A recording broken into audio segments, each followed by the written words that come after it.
Hello, and today we're talking about Nobody Knows I'm Here, a Chilean film and a directorial debut from Gaspar Antio, and it stars Jorge Garcia, also known as Hurley from Lost. It's a story about Memo, played by Garcia, who has become a recluse and a hermit living on his uncle's farm due to a childhood incident where he sold a lot of records using his voice, but the record company didn't quite enjoy his appearance, so they used another kid to mime along.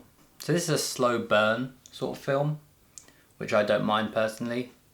I know some people want a lot to happen very quickly.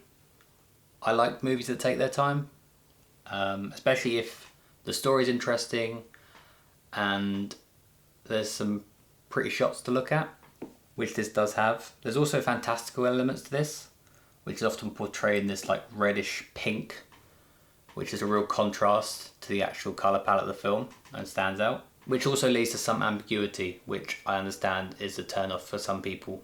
But I like ambiguity because it makes me think.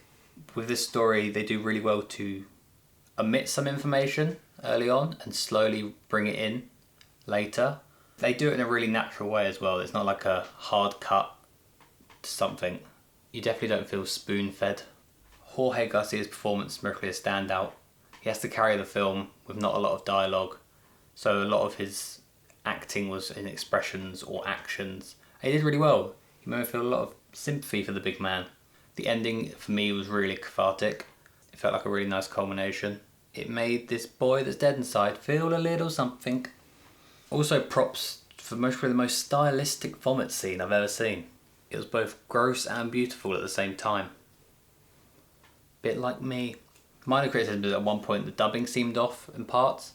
Like one particular scene was when he burst out singing to stop someone from walking away, and it just seemed very jarring. It was a very perfect vocal performance amidst all this forest noise. For me, this film was really enjoyable, and I reckon I'll give it a 4 out of 5.